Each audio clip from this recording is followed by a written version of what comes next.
However, one thing we all have in common is a birthday, which means everybody, we can agree about one thing. Everybody on earth has a birthday. How do you like that? There are not many things that we all can agree upon, but that we can because everybody is born. And everybody was born a particular day. It is true that our grandparents, I remember my grandmother and I remember others, never really remembered what birthday it was. My grandmother would always say she knew it was after a big snow in January, one of those type of things.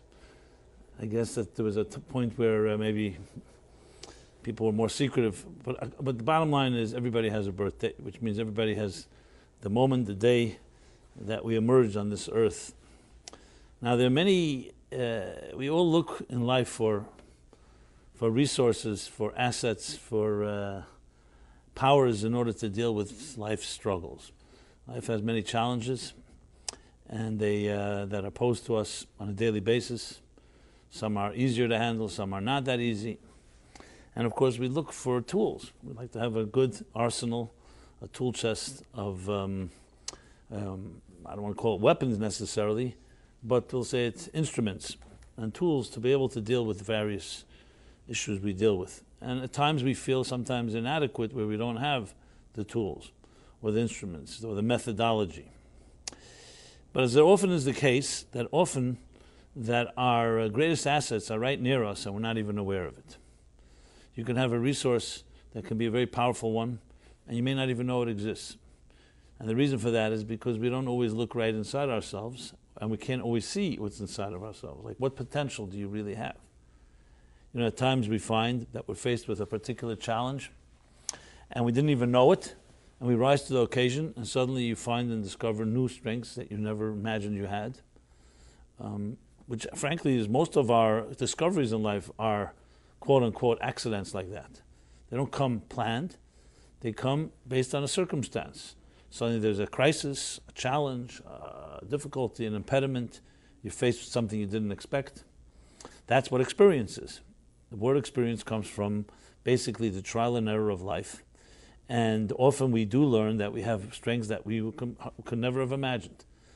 That should tell you that how many other strengths do we have within us that we also you have yet to discover.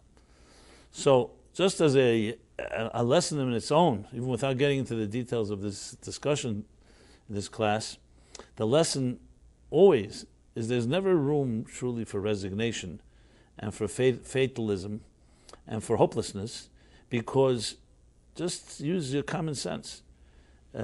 We do not know everything we have inside of us. So to make a suggestion, I can't deal with the situation, you can say, I don't know how to deal with it. But you cannot make a statement that I don't have the resources. You can say, I don't know how to access them, I don't know where they are. And indeed, as I said, we have no idea what our potential really is like, because no one's ever dug into your innermost psyche or soul and what powers we truly have. The Kabbalists and the Hasidic masters describe a person's faculties in terms of multidimensional, meaning what we're aware of are our, what's called in Hebrew, koiches gluyim, our revealed faculties. What does that mean? Let's start at a very basic level. You have your eyesight, you have your power of hearing, power of smell. I'm beginning with really the most rudimentary senses, our five senses. And the power of eyesight, even if you have 20/20 vision, there's a certain limitation what you could see, what you can't see. You can't see through a wall, for example. You can't see around a corner. But good vision gives you a good eyesight. If you don't have that good vision, what do? Is you get corrective lenses, as some of us have, that helps supplement that which is lacking. Same thing with our hearing, the same thing with other. These are very called revealed faculties, which pretty much can be measured and tested. How good is your hearing? How good is your sight? How good is your sense of smell? And the other senses. The same is true with our other faculties. Intelligence, for example. There's a certain revealed amount of intelligence, whether it's an IQ test, if you believe in that, or this type of test or that type of test. Some people have, for example, strengths very well in deductive reasoning, for instance, very analytical. Others are extremely good in a certain intuition. Some people are very good at the physical sciences like mathematics, physics. Others are far better with what we call the emotional sciences. So people have different types of intelligence, which too can be measured based on observation. So all, remember, conscious, revealed experiences in our faculty. And down the list, whether it's our mind, whether it's our emotions, whether it's our other skills that we have that are either inborn, meaning innate from birth, or things we've developed, they can be measured to a certain extent because these are revealed to yourself and to others. The power of, for example, communication. You can see communication, some people are better communicators than others. There are many things you can learn to be a better communicator. Anyway, I think I explained enough. That's called what we call revealed faculties. Then they go talk about the next dimension, which is called koiches nalamim. These are hidden faculties. Hidden faculties means you don't see it, but it's the potential. Like, for example, let's say you're a writer, and you've written a book, or you've written articles, or essays, or communications of what sort. We all know that if you can write one article, you can probably write another article. Question is, how much potential do you have? See, even though we're aware of measuring what you're capable of what you've done rather, what's consciously revealed, but how much lies behind that's potentially there. And we, of course, know potential is always greater than actual. That's a mathematical fact. So, but what type of potential we're not really aware of. So that would be, koiches nalam would be essentially, for example, let's say you threw a stone, you can throw a stone 100 feet. Is that your capacity? Or maybe if you trained yourself, you could end up throwing it 200 feet. You can lift 100 pounds of weight, 200 weights. You can run 5 miles. But we all know with conditioning, you suddenly can learn to run 10 miles, and 15 miles, and 20 miles. There will be a limit, even with all the conditioning in the world. A human being is, after all, a human being. So two people conditioned the same way, one may have naturally more muscle tone or muscle power than another. Same thing with brain power. So now we're talking about beyond the actual, which is what we actually right now can measure, the way the capacity of your mind, or the capacity of your senses, or the capacity of other strengths we have. There's now also the next step, which is what are you capable of? And we all know that we're always capable of more than what we have. So I just gave physical examples. Let's say I said, it may take conditioning, it may take training, but you could always do more than what you're doing right now in any given area. So where is that coming from? Why is that not obviously revealed? Because it comes from something that's somewhat beneath the surface. It's like saying you may drive a car at, let's say, 60, 70 miles an hour, but it has horsepower to go 180 miles an hour. Now, you may never use it, but it has that ability. Same thing with humans. It's harder to measure in those type of numbers, but whatever we have, you can rest assured there's more that has not yet been accessed. So that, again, is already very life-affirming. It means you always have more than what you think you have, or what's visible, let's put it that way. Then comes the next dimension, and this, obviously, as you go deeper in, it gets more complicated and more subtle and harder to fully understand. And the next would be called koiches atzmim. Now, what are koiches atzmim? In Hebrew, atzmi means essential. These are already not just hidden faculties, but these we're talking about now are faculties at their core level. And let me just give an example. I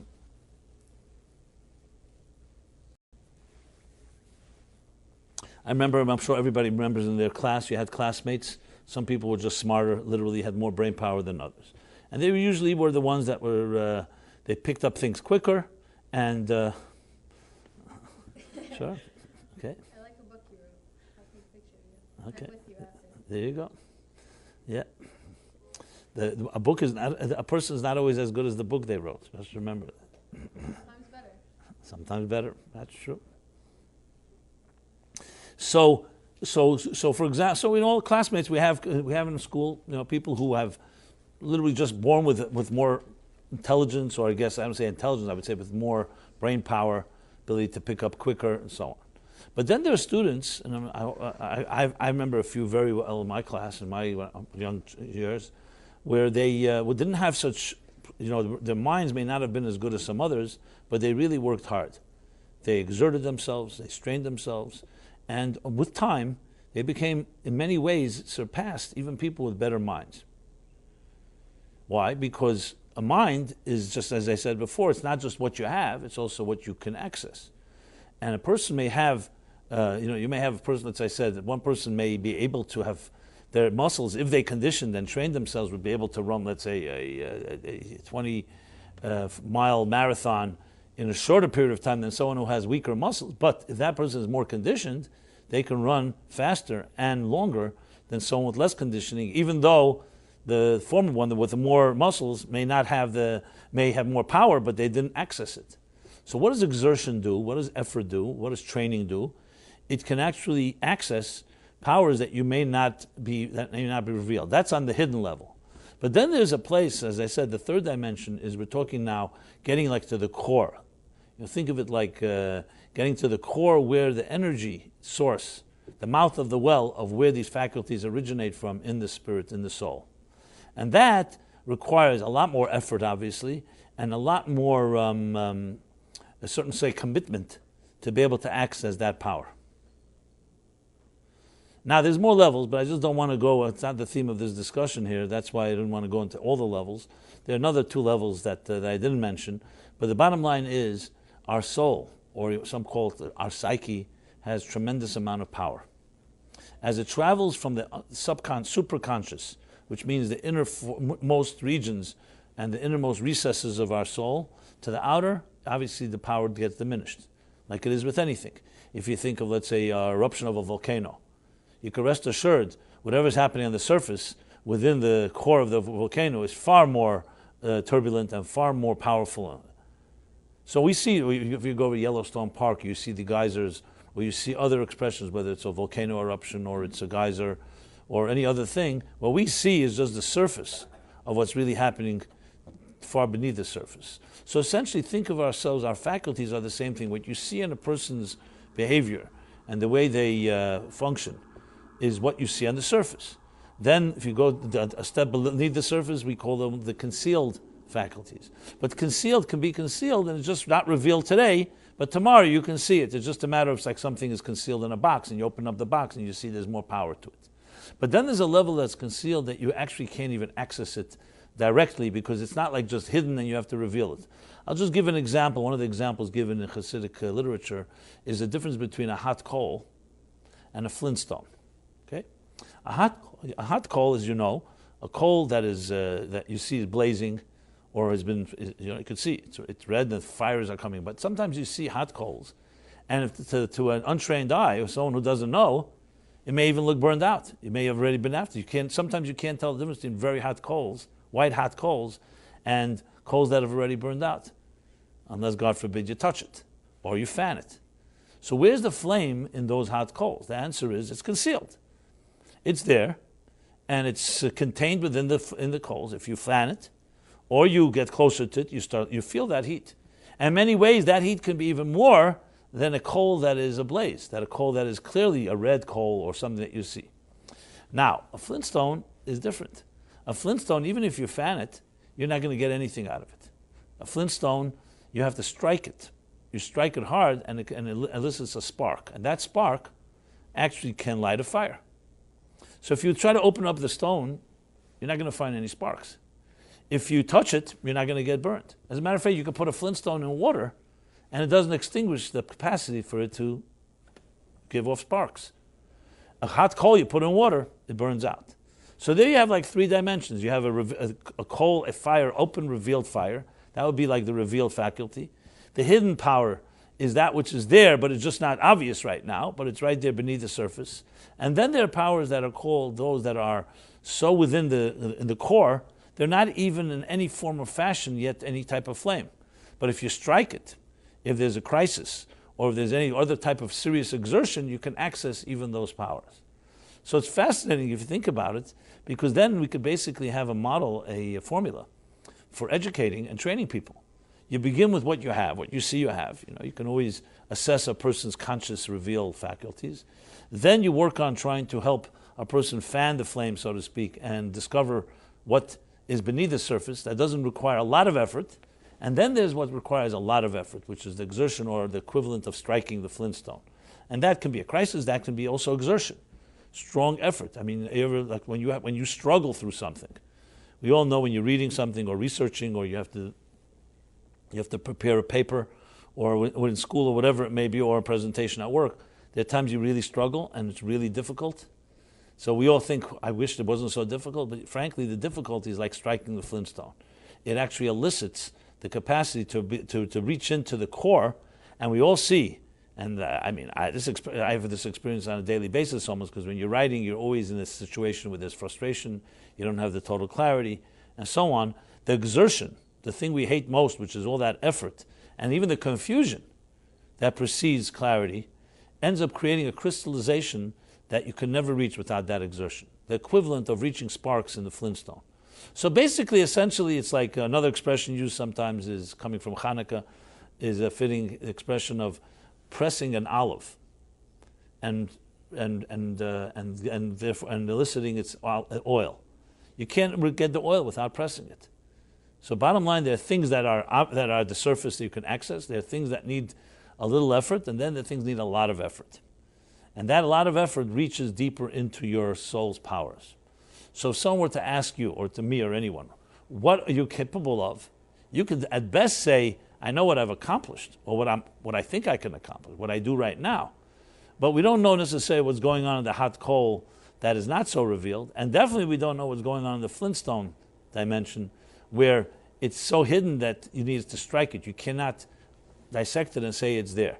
And that's why we do indeed find, as I mentioned, situations in life will challenge you. If you don't retreat and you don't shy away in fear, they challenge you, can help you, what they call rising to the occasion. You suddenly see a person has capacities and abilities that were not obvious before. You wonder, where did it come from?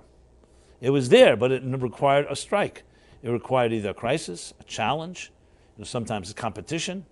There's an expression, kina safrim tar b'chachma, sometimes healthy competition, like academic competition, where there's let's say, an essay competition or other forms of competitions.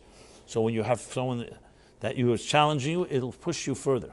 And the same is even true in sports and athletics and so on. You hear all the time, the greatest players, they'll always say, it was my opponent that made me greater, because I kept losing. So I had to dig deeper. And if you don't have an opponent like that, you'd never reach necessarily that capacity. So overall, this introduction that I'm beginning here, is bottom line is we have more resources than we ever think we have. But often, because we're subjective, and we have blind spots, and we therefore can convince ourselves, no, I'm weaker than I really am. That's why it's important to have a friend, a mentor, someone objective that can say to you, you have more than you think you have. And that's what good coaches are. What's a good coach? They don't create anything for you. A coach cannot turn a stone into a piece of wood. And a coach can't take someone that doesn't have the capacity to do something to have the capacity. Can take the talent that you have and accentuate it and amplify it. Learn the good methods. Learn good habits. Learn the right routines. Build confidence. These are all forces that are necessary, but they don't necessarily directly give you that particular strength. You have that strength, and a good coach, even a good parent, a good educator will recognize that. If we're lucky in life and we went through and we had a good teacher or mentor that recognized a skill that we may have had, they may have changed your life because they helped you recognize it and they helped foster it and build the confidence and tell you to work on it. Sometimes we don't have that. On the contrary, we sometimes have detractors, the naysayers, the people who are always telling us you're not capable. Those are doing the exact opposite. They cause us to have lack of confidence and invalidation, and you don't even try anymore because you feel you're going to fail. So all this is a process which is not, if you think about it, it's not a common sense. The big difficulty is it's always easier to help others than to help yourself. You often criticize others. You can give people better. How many times have you given others advice that you yourself don't even take? We're all guilty of that. So welcome to the club. And that's not because we don't have the capacity, but we're blinded when it comes to ourselves. We don't see ourselves clearly. And if you want a good example, I always use this example because I always find it amusing. I have a lot of recordings, videos, audios, and so on. Till this day, I still don't like to hear myself on recording. When I hear myself, I say, I don't know how anybody can listen to this guy. Do you ever hear yourself a recording? Very few people. I guess anchor people and singers and others are forced to keep hearing themselves till they really perfect it. But the first time you hear yourself in a recording, what does it sound like to you? It doesn't sound like me. But that's the voice everybody hears. You're the only one that doesn't hear it because your diaphragm or whatever it is like, you hear your own voice not the same way that others do. Even though you have ears, but I guess you're hearing it like coming from here more, like, I don't know. not sure the analysis of it. But one thing is for sure, it doesn't sound like what you think it would sound like, right? I was just listening to myself today. I had to make some notes of something. So I was listening, and I had to cringe. What can I say? I'm plenty self-confident. Don't worry about that. It's not the problem. It's just we don't see ourselves and we don't hear ourselves as others hear us. That's the bottom line. It's just an example that we're subjective, and that's what So point being is this: that we have a lot more than we think we have, and it's right there beneath the surface of your own being. You don't have to go to any store, you don't need any program, you don't need any class, including this one, to discover that. What a good class can do, like a good coach, a good teacher, a good inspiration, is can help you find the tools to access those resources. And as I said, the methodologies and good habits and the routines. And of course some objectivity that you're capable of really accessing, but not just accessing, sustaining access to it. Now this is a long introduction to the topic of birthday. Why did I give this introduction? Because a birthday is maybe one of the best kept secrets. Your birthday, which once a year comes around. Many of us enjoy our birthdays. I have to be honest, there are people who don't. There are people who hate their birthdays. It's usually, unfortunately sad, if you hear someone does not like their birthday, it's usually a sign of some form of abuse in their lives. Why would they hate their birthday? Because their birthday was a day where either they were reminded of by parents who didn't want them, who hurt them. It was a time when sometimes many people people who've been hurt will say, my birthday was the worst day of my life because everybody made believe like I was special, but they didn't treat me that way all year round, and I was supposed to pose for pictures and get gifts, that everything should look picture perfect. But beneath the surface was not that way at all. And some people have the same attitude to holidays and generally going home. But I just mentioning it simply to qualify. I want to address those that may find their birthdays not very meaningful or very pleasant. But as I shall discuss, I think everybody, even those of us that may hate their birthdays, it's like hating yourself if you hate your birthday, to be very honest. And just because others hate you, you don't need to start hating yourself. But we'll talk more about that shortly. So a birthday is a gift. Even without birthday gifts, the birthday itself is one of the greatest assets we have. And I'll explain why. But as I said in the introduction, it's like those assets that they're not obvious. Most of us would think a birthday, okay, it's a nice day. To me, it's special. To people who love me, it's special. Once a year, everybody remembers that I'm around, hopefully. Send me gifts, birthday cards, different greetings, etc., etc. But there's a lot more to it than meets the eye. Because essentially, if you think about it, a birthday is really the moment and the day that you emerged from your mother's womb into this world. Now, you could say, well, what's the big thing about that? That's just a circumstantial, whatever thing that happens. Everybody at some point emerges. But that's not the case. That's not how Judaism, and especially the mystics, see it. Because events like that are major. If you think someone says to you, what's the most special events of time in your life? So many people will say when they made a lot of money, when they found someone they love, they fell in love the first time. Different birthdays, not everybody will say is my special moment. Everyone will say, yes, I have a birthday. But would that be the most special moment? But the fact of the matter is, if you think about it, everything begins then. Your journey on this earth begins on your birthday. So is that a small matter? That's like the beginning of everything. If you could understand that point of departure, maybe everything else would be put into context. So the way to phrase it would be like this. The day you were born is the day when heaven and the cosmos determined that the world cannot exist without you. That's a very different way of looking at it, as just as someone popped out on earth. Or, as I put it in my book, you mentioned my book, you're talking about Torah Meaningful Life? Mm-hmm. Okay. So in Torah Meaningful Life, I have a chapter on birth, and in the beginning there's a quote. The quote is, birth is God saying, you matter. So if you think of it that way, it's a whole different story. It's not just some type of little thing. It's essentially the validation, the affirmation. The first time when you came to this world, first time when you were born, is when the world was given a gift called you. And it was very deliberate and very intentional. It's not an accident. So it isn't just a celebration of your parents who had a new child. And it's not just a celebration for family and for yourself. It's actually the whole universe celebrates. That's the way Jewish thought looks at the birth of every human being. Because it sees a human being, as the Bible puts it, as created in the divine image. We're not just another little detail. Created in the divine image.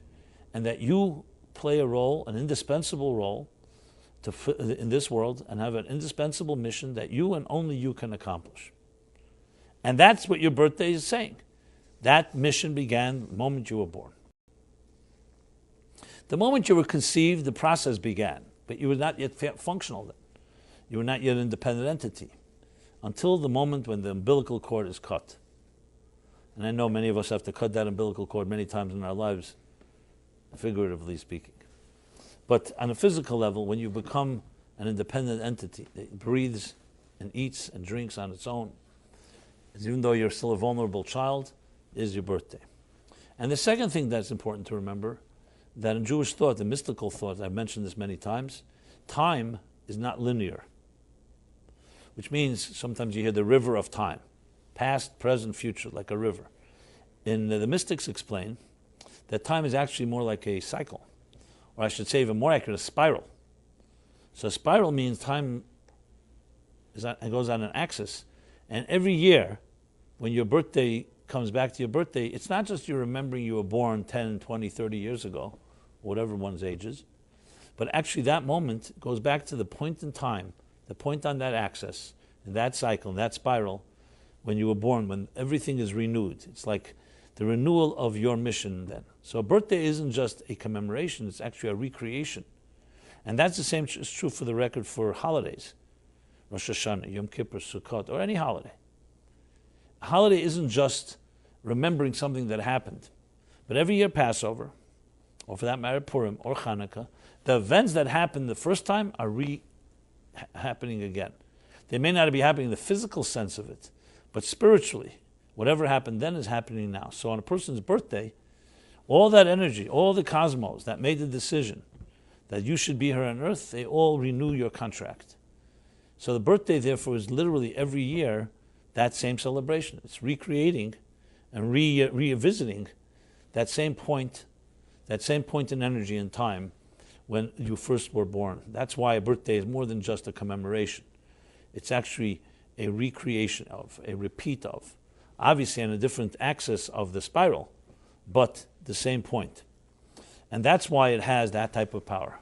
As a matter of fact, I'll mention at the end again, we recently developed a birthday kit. We call it a birthday guide, gift, which if you give me your birthdays, I'll be happy to send to you as my gift to you, and how to understand what a birthday is and how to make it more meaningful. But we'll talk about that again more at the end. But there's some of the ideas that I share here. So you don't mind afterwards? So that's right there. I don't know if whether it's today or tomorrow or coming up, or at some point you will have a birthday. That I know. So the question is just to know what day it is. So going back to the birthday, therefore, if you think of it that way, birth is God saying you matter. So I can't resist to share this story because it's such a powerful story that really captures it. It's actually, unfortunately, through a tragic experience, but nevertheless, sometimes sad events help illuminate for all of us the power of what birth is. So this is a story that I've written and spoken and probably told, I don't know, maybe hundreds of thousands of people have heard it from me over the years. After my book tour, The Meaningful Life, was published, so the publisher, William Morrow, sent me on a book tour across the country. This first tour was for 20 cities, then it became 40 cities, and it ended up being 90 cities. So I paid my dues, shall we say. I've been around. Almost like a presidential candidate now that I think about it. Had I known, I could have run for president. You don't need to have an office in every state to win, right? That's been proven. I'm fine. That's just a joke. Don't get afraid. I'm not doing that. Anyway, so one of the cities I ended up was St. Louis, Missouri. And I spoke there, I remember it was a Monday evening. And it was a particularly large crowd, not because of me, frankly, but because that was the night that in the JCCs all across the United States, they all designated that night to be Memorial Night for Prime Minister Yitzhak Rabin after he was assassinated. So that night, that's how I remember the night. And there were maybe 2,000 people who came to the evening, and many stayed because of my talk, but because they came for that. But since I was the speaker, that which was pre-scheduled, and maybe it was in order to get this story, to make this encounter that took place. After I get back to New York, I received a letter from one of the people in attendance at that evening in St. Louis. And the letter is etched in my soul till this day, so I can say it to you almost verbatim, which I will. The letter said like this: Dear Rabbi Jacobson, I was one of the people in your audience and when you spoke in St. Louis, and I want to share the following. I'm a 47-year-old executive that works in a prominent firm here in St. Louis, and well-respected, wealthy, well-connected. By all measures and accounts, I am definitely a success story. Well, that's what everybody thinks. But the truth is, beneath the veneer of my success lies a woman in shreds. These are her words. You see, my soul was murdered when I was a young child due to the abuse I endured in my home. And she's explicit, says this: psychological, emotional, sexual abuse that killed my soul. And not once, but every day, keeps killing it. And it's messed up my entire life. Relationships don't work. Intimacy is always unhealthy. I don't trust. I constantly test people. They test me. It's a mess. I've tried different types of therapy. Nothing has worked. What do people like me do? People who lose inner control of their lives, so they create outer control. I became super ambitious and driven and competitive and aggressive and made it on the so-called the business, corporate, financial level, executive level. But it really doesn't do much. It just somewhat numbs the pain. And I've long given up hope. So what I do is I just breathe in every day and just take day by day. Often I feel suicidal, but I just take it day by day, and that's how I live. I don't really share this with anyone. I don't talk about it. But someone gave me a copy of your book, Toward a Meaningful Life. I'm Jewish, but unaffiliated. I never go to synagogue. I have no affiliations. One of the reasons is also because of what I grew up with. And I was just browsing. I was leafing through the book, and a line jumped out at me in the chapter on birth. The line was, birth is God saying you matter. That was the line. And I read it again. Birth is God saying you matter. And I read it a third time. Birth is God saying you matter.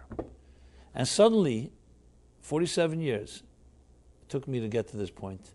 Like a silver bullet between my eyes, something resonated, touched a very deep chord in the deepest part of my soul that told me that despite what others say, despite what my parents told me, that I'm an accident, and reminding me how I'm miserable and how I'm worthless and I'm just a pain to them.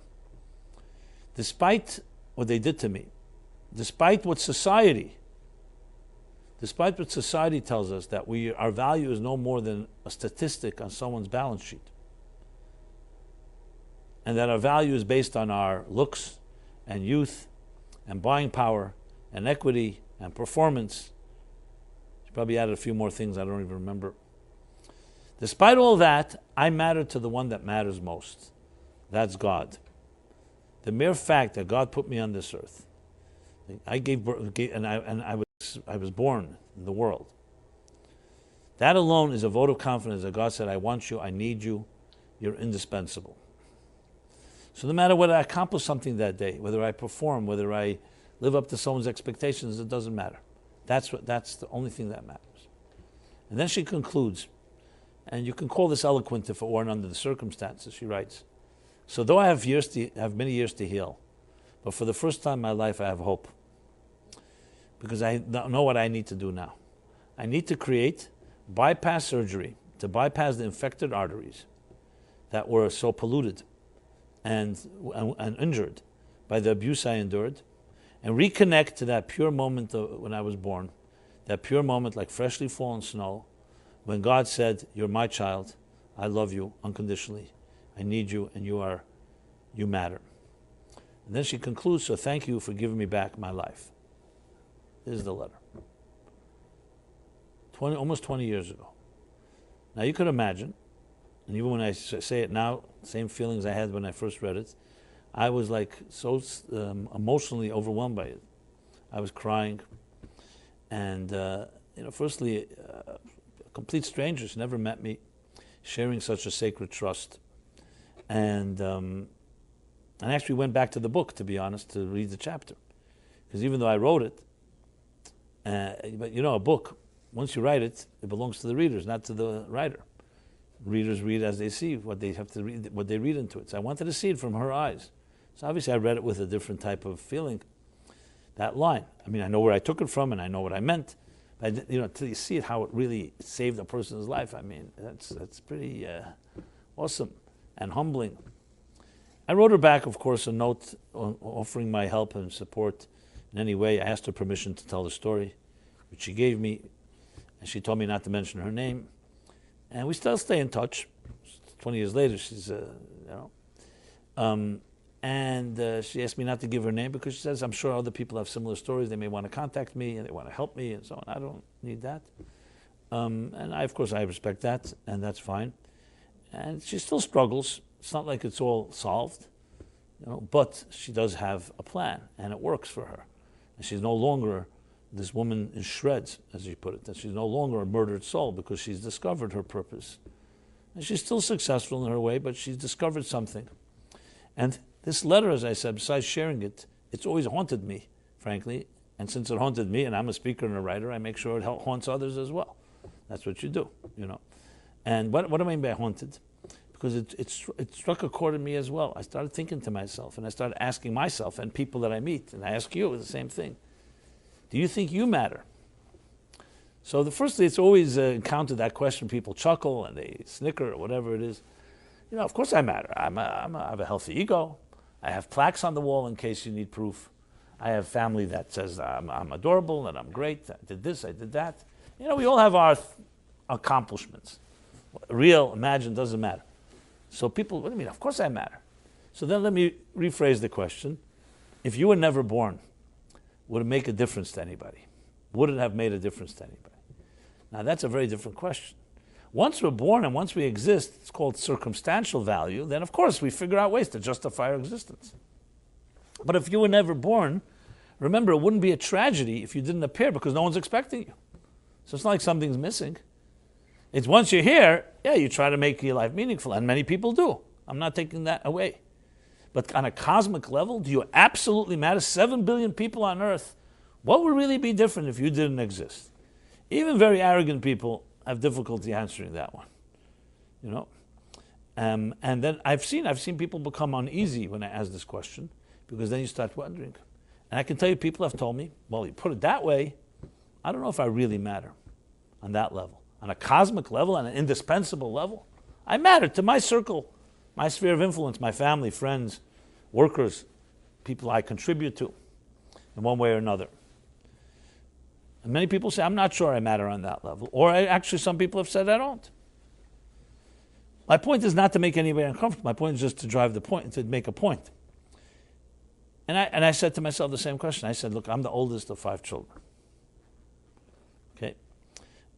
So I'm the first child of my parents. And of course, a first child is often a little more spoiled than the others, as my siblings will testify to. As I always say, the advantages of being firstborn is you don't have to go to therapy for your siblings, but they may have to go because of you. I don't know if that's a positive or negative, but whatever it is. So yes, do I matter because my parents told me they love me and have pictures of me and they cuddle me and they whatever they do, parents do. Is that why I matter? And if that's the case, then one day, let's say, God forbid, my parents wake up and decide I'm not that valuable, so what, my stocks go down based on their mood? So I'm not taking away. Parents can validate our value, but is that our value is based on that? This woman in St. Louis didn't have that luxury. She did not grow up in a home where she had that validation or nurturing and so on. And that's why for 47 years she had no clue. On the contrary, she thought she had absolutely, not only didn't she matter, she thought she was a complete loser, failure. She loathed herself. But because of that, she came to a truth that I did not come to and that many of us don't come to. They say the eclipse of the sun reveals a part of the sun that sunlight does not reveal. It reveals the corona, the core. Because she was eclipsed, and she did not have parents and a community and family educators that gave her value, she came to the deepest truth of all, and that was that we matter not because our parents are good to us or because people tell us we matter. Because as I said, that can fluctuate. We matter because God, the creator of it all, put us here, chose that you be here. And that nobody can take away from you. You know why? Because no one gave it to you. Not your parents, and not your workers, and not anyone on earth. Now, if healthy parents will validate that, will confirm that, will reinforce that. But they don't create that. Unfortunately, they have the power to convince a child that the child doesn't matter, even though God created them. But she came to that clarity. And I wrote to her this once. I said, I want to thank you because I don't envy, and I'm sure you would prefer to not have to come to this so-called truth, and just have had it naturally from parents and family and environment that would have supported that. But the fact is you come to the real truth, and that is the truth. And then I started developing my own little theories that maybe the drive for ambition, the drive for success that many of us have is because maybe somewhere in our subconscious we have a fear, an existential fear we don't really matter. So we're constantly doing things to say I'm important. Look at this and look at that. And I'm not saying all those things are bad things. Some things are really good. People do things that help the world. But maybe it's somewhat of coming from a place because, do I really matter? But I'll leave that. That's a theory. I'm not going to suggest that every drive for ambition and success is based on that, even though I lean toward thinking that way. So you think about it, you see then birthday takes on a whole new shape. That's why I shared the story, because the story really captures, I think in a very raw and very primal way, what the power of a birthday is. Your birthday is the day when everything in your life has begun. There's nothing you do on this world, any second, that did not begin at the moment you were born, because that's when your journey began. If you were not chosen and your soul was not sent to this earth, your whole life would not exist. And it was chosen because, yes, you have something unique to contribute that you and only you can contribute, which is what explains why no two people are alike. No two people look alike, even siblings. No two people have the same personality. No people think alike. This is a Talmudic statement. Why? Because we're not clones. I remember this day my son came home from school. He was a little kid. He was so excited. He excited me. Today I remember it. He doesn't. That's how it works. And he said to me, I said, why are you so excited? Mendel is his name. Actually, his birthday is tonight. Right? Tomorrow. And he said to me, he heard today a great line. That was, you were born an original. Don't become a copy. It's a great line, of course. We were born an original. Don't become a copy. And we become copies. In Robert Frost's memorable poem, The Road Less Traveled, that most people choose the road most traveled on. He says, and I, as he says, two roads diverged in the wood, and I chose the road less traveled, and that has made all the difference. Now, it's all very cool. People love to say, I'm an out-of-the-box person, I'm a nonconformist, I take the road less traveled. If that was the case, that everybody's a nonconformist, then there wouldn't be any real pioneers. The fact is, it's not the case. We like to think we're out of the box and we think we're originals.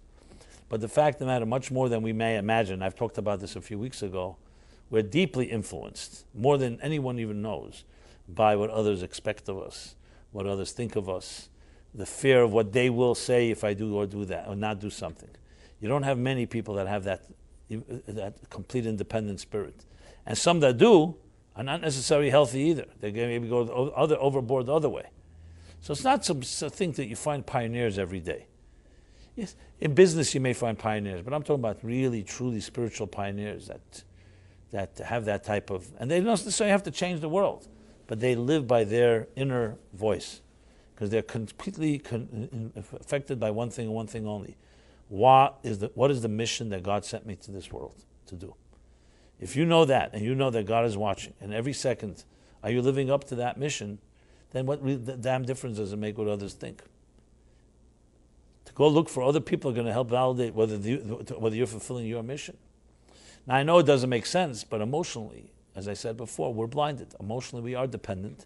And especially if we did not grow up in homes that cultivated that sense of self-confidence and self-esteem, we're always looking what others are thinking. I began writing a poem once. It was going to be a one-line poem, actually, but repeated many times. I'm watching people, watch people, watch people, watch people, watch people, watch people, like that. In other words, we're always watching people, the blind leading the blind, to use Shakespeare's words. So, a birthday, therefore, I submit, is the greatest tool we have. That's maybe the greatest underused tool that we have. Because essentially, it's a statement that you have once a year declared, but the truth is, every moment you're alive is a result that you are being rebirthed. You wake up every morning is essentially a mini birthday. And that is that the contract that God is saying, on a cosmic level, you have something to contribute. You have a mission that you and only you can fulfill. And it's critical to know that. That drives everything. Because if you're completely confident in that, then that defines everything. Because remember, if you don't really matter, then how can your choices and decisions and all your actions really matter? Which is what many people do have, that type of somewhat, it's a lingering, it's almost a subconscious feeling. It really matters what I do or don't do. It's like an ocean.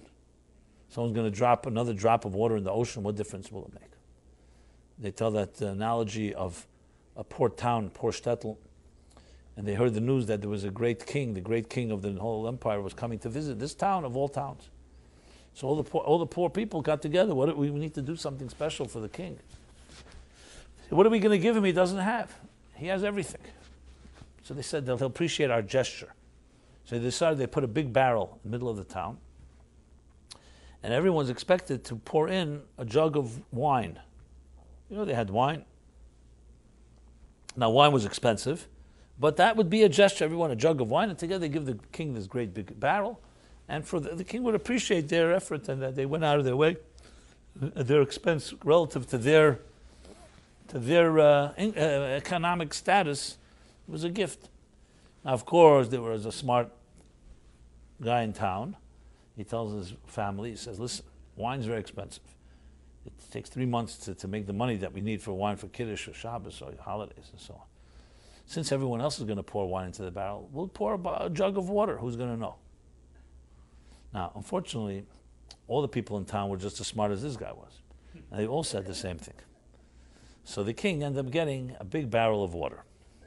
Because everyone thought, what difference? One jug of wine, there's hundreds of other families. I'm sure they'll put wine. When you don't think you can make a difference, it affects everything. Someone says to you, here, we need you tomorrow morning, early morning, 7 a.m., 6 a.m., we've got to volunteer. We're going to visit some special children, or we're going to visit some sick people, and we need some volunteers. Okay.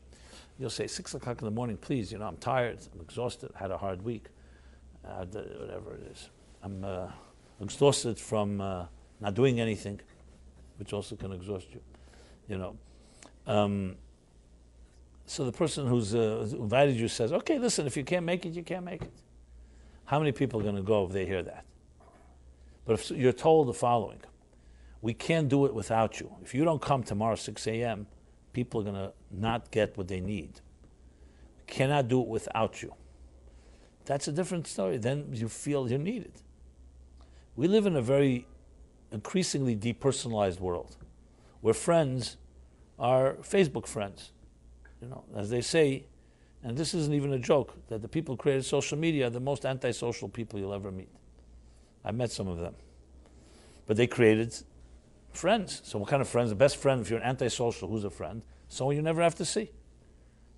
But you can share things online with. I know, it sounds funny, but I think it's somewhat true. This doesn't mean that you can't have a real friend and also have them on Facebook.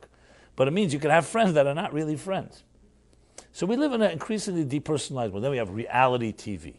Oh, you want some reality? We'll give you reality TV. That's reality. That's like someone says, someone's taking a cup of Diet Coke. He says, how could you drink that? That's like fake.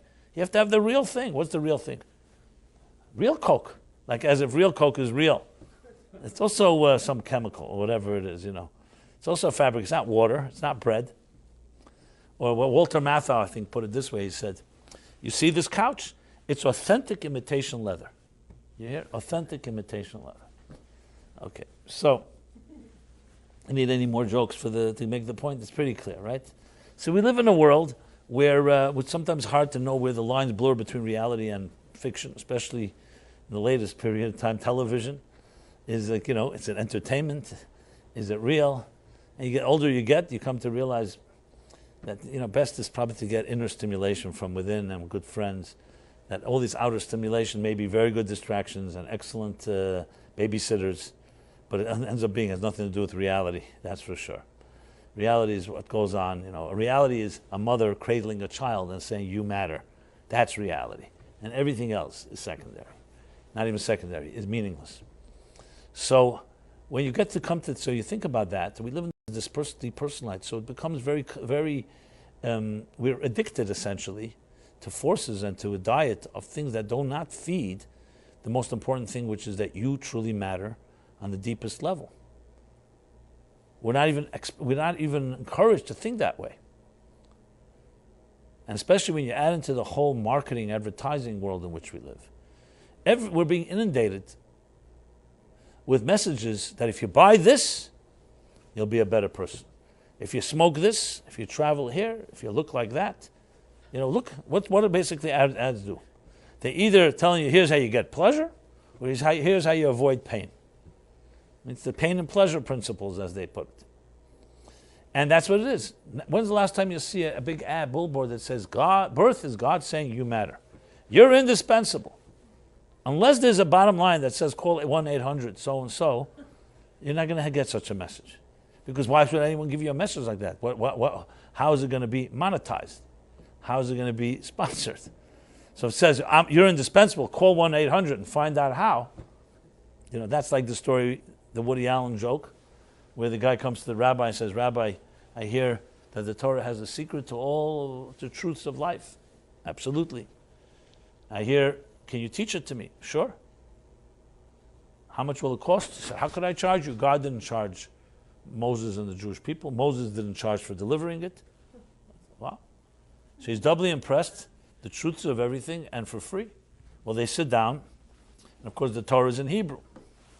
And the rabbi says, Hebrew lessons will be $20,000. Okay. So there's always a catch. There's nothing for free. But the truth is, that's a joke. It's actually not true. The truth is that you have, as I said before, the resource right in you. A birthday doesn't cost money. God gave it to you as a gift. He gave you life as a gift. Can you imagine? We value things more than the life itself that we're given. We value the clothing we buy, our hairdos, our makeup, our accessories. We value that more than the biggest gift you have, which is you.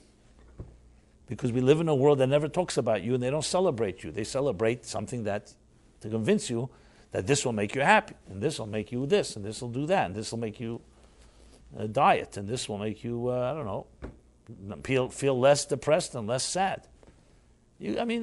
Just look at everything that we are involved in. And I'm not saying everything is false, but no one ever says to you the biggest message, which is you are a divine entity in this world that has something to contribute that you and only you can contribute. That's a birthday, period. You don't even need more than that. Now, obviously the next question everyone asks is, okay, so how do I find that mission?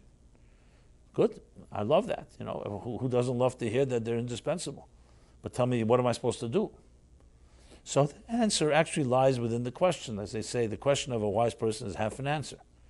What's the answer? If you're going to be completely controlled by all these messages and you don't have any space to think about your life, obviously you're not going to get very far. It's very nice to hear, to accept, okay, I'm indispensable, I've got a mission to say, but let me know in 10 minutes what am I supposed to do. And then the rest of your life you're back to the merry-go-round and the circus and the rat race that we're all involved in. There's no way that you can embrace your mission and your calling based on your birthday if you're going to go back to the routines that so trap us that have nothing to do with your life and your purpose in life. And that's the difficulty. If the message I shared here this evening was taught to children from young age, And every morning and every evening, but when they wake up and before they go to sleep, they were told, you were sent here, you're a gift. Mother and father and older siblings would say, you're a gift sent here by God. And you have something unique to contribute. And I'm here to help. I feel honored to be like a gardener, to help nurture and foster and cultivate your potential and your mission. We live in a very different world. But the message like that is not really heard by children. So now we're adults, and we have not heard that message. And we're adults that are already in a 90-mile-an-hour, we're driving 90 miles an hour. We're not like, you can't just stop everything. Or at least we think we can't. I have a job tomorrow morning, that's very fine. I just saw a cartoon, a guy he's rushing to the train station with a briefcase. He sees a guru sitting in the corner there, and he goes over to the guru, listen, my train is in 8 minutes, can you tell me the meaning of life? That's not how it works. If everything else is a priority and the meaning of life is like, okay, fit it into 8 minutes between my coffee break and my this thing, obviously. So that's the difficulty. How do you break the routine? How do you create the space? But today you hear this is already mindfulness is in today. Every few years it's another name, but essentially it's about creating space. And we don't need any new gimmicks. You got to simply do this. If it's important enough, you create space. See, that woman in St. Louis didn't have all these luxuries. For her, life was miserable every second. So she was desperate. And when you're desperate, you do things. And she found her answer, but not easily. How do we, who are not so desperate, and we have our lives, at least we think we have our lives figured out, and we at least have some semblance of whatever structure, the only way is a sense of, I don't want to say the word desperation, that sounds very foreboding, but I will say you have to see it as a priority. There's no way around it. You're not going to be driving 90 miles an hour and expect to suddenly say, okay, what's my mission in life? You're going to have to pause. So we have a thing for Shabbat. That's meant to be a day where you do pause. And you do try to put a stop to, as much as possible, to the material life in which you're immersed. Your work, your routines. And that is a time when we're supposed to be thinking, meditating, praying, and focusing on those priorities. But what happens most people, Shabbos, even people who keep Shabbos, they bring their 6 days of the week into Shabbos and they're so exhausted that finally have at least they could rest a bit. They don't use it as a time to, basically it's a time of like a pause in this big marathon. So now instead of 90 miles an hour, I paused for a day. But then you're back to the 90 miles an hour. There has to be some point where you stop and say, I have to do something about this differently. And that nobody can force upon you. That has to be a priority. Now, sadly, usually crisis, trauma, loss, and so on is the thing that jolts most people out of their routines because there's no choice. But I'm not suggesting we need to wait for that. It has to be that important. So a birthday is your gift, but you need to pay attention to it. It's not just, and that does not come with superficial commitment. It requires really thinking, but it's worth all the effort. You know why? Because it recalibrates your whole life based on your mission. Instead of your actions defining your calling should define your actions. Doesn't that make sense? Your mission statement should define your business, not your business defines your mission statement. So that is the challenge. But that's the power of birthday. So now you've heard it here, and no excuse anymore. You have in you right now, your birthday is your greatest gift. I know some people say, I'd rather you didn't tell me that. That way at least I can still continue saying, I didn't really know. But that's what it is. I remember years ago, it was a very amusing, humorous story. There's a young guy, a very successful, driven guy, came to this class, very smart, and he used to come every week. Then one day he calls me, he says to me, I've been coming to your class now for the last year and a half, almost every week. I really love it. It's changed so much how I look. But I have to tell you, because of your classes, I've lost my girlfriends. I've lost all the things, all this entertainment that I was so in. I was like, I was a hot shot. And your classes have forced me to go into places that I never think about. And really, my life has become a mess. I don't like going partying anymore. I don't like the superficial stuff. So I have to tell you, this was a serious call. That no offense to you, but you're not going to see me.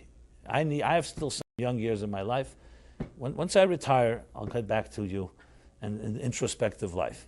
I need to get, this is what he told me. I couldn't stop laughing. I said to him, I think this is the most gratifying call I've ever received, I told him. I said, why? He says, because I really feel great to make you miserable.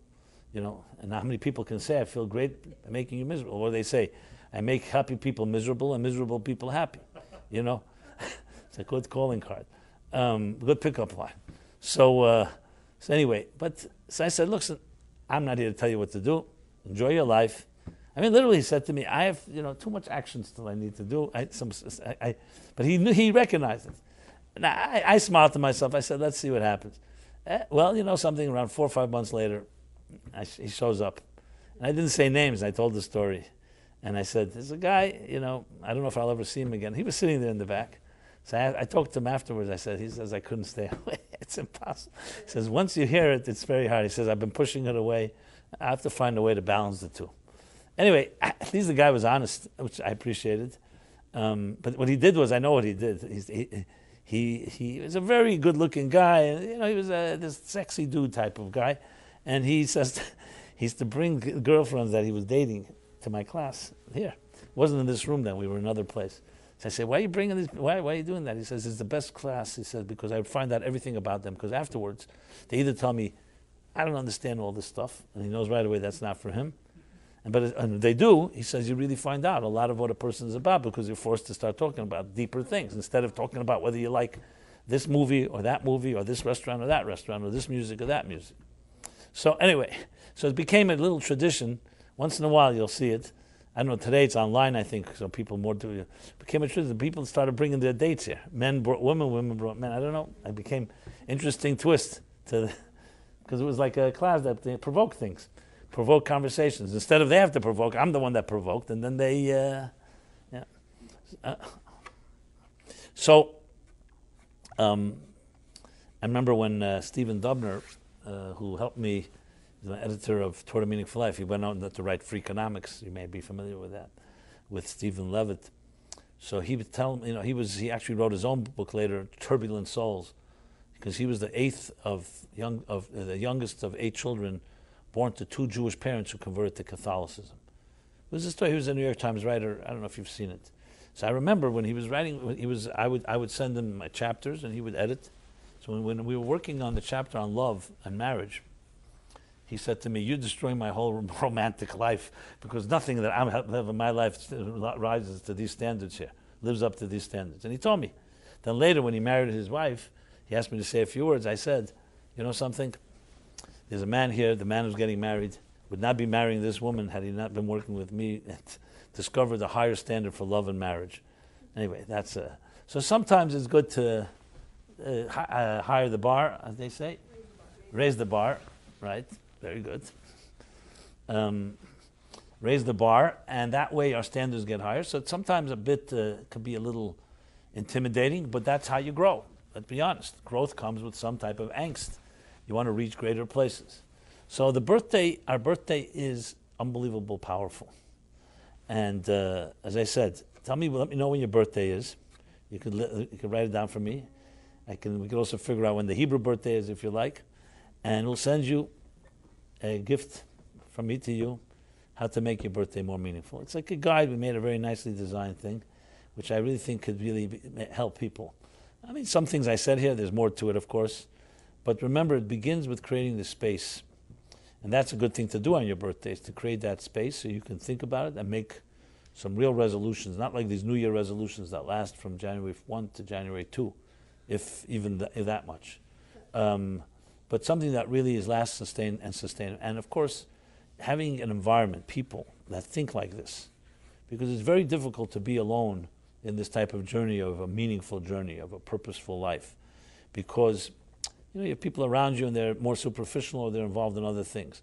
Now, I'm not suggesting that this is not about, I'm not suggesting that you'll stop having fun and stop enjoying your life. I'm suggesting you could have all that plus a deeper dimension to it all. So I want to make that clear. So this isn't about moving from a happy-go-lucky type of life to complete intensity and seriousness. It's about deepening widening your horizons and broadening your perspectives, when then everything becomes enriched. And that's what it comes down to. So I'm sure more can be said, but I thought that an excellent way to look at a birthday and look at a resource that we have available, because we all have that birthday. And in fact, even when, as I said before, even when it's not the actual birthday, the truth is every morning when you awake, It's considered to be a mini birthday because it's like a renewal of your contract and also appreciation of the life that you were given. So I don't know if anybody's birthday is coming up very closely, but if yes, I wish you a happy birthday. I'm sure there's somebody. But at some point, everyone will get to that point, that access, that place in the spiral when all of existence lines up to look at you and your role, and yes, your actions and your choices and your behavior is critical and indispensable in the whole picture. The fact that there's 7 billion people on Earth, the fact that there are a lot of numbers does not take less of it, because as we know today, size doesn't matter. It's not about size. You can have a computer program with millions and millions of lines of code, and there's one dot missing, and the whole code doesn't work. You can have DNA. We have 75 trillion cells in our body, trillion. And one cell is a mutation, and it can create havoc. So it's not about 1 billions, 75 trillion. It's about the quality, and we do each have that beauty and that music and that song. And I always, Oliver Wendell Holmes in The Voiceless says, alas to those that die with their song still inside them. When you're born, a new song entered this world, a new melody. And unfortunately, that melody often remains undercover. And yes, some people die with the song still inside them. Your birthday is meant to remind you that you should not. That you should access that song. And that song is more than just a song. It's a song, it's a symphony. And it's a symphony that goes through your whole life in all its colors and hues and shapes and forms. But it's yours, and it's your mark that you make, that yes, birth is God saying you matter. So everyone have a very blessed week. And you matter even now, not just on your birthday. It's all year round. It's just the birthday is the beginning of the contract. And we should all have a blessed week and blessed until next Wednesday. If I could be of any help, the Meaningful Life Center, that's what we're driven by. Birth is God saying you matter. Meaningful life. Please be in touch with us, and please do leave me your birthdays. And everyone online as well. If you just email us your birthday, I assure you that you'll receive a personal gift from me, from all of us, that can help make your special day even more special. Thank you very much. And I will give you the secret. My birthday was yesterday. What age? I'll let you figure that out. I feel 17, but as you can imagine, I'm not 17.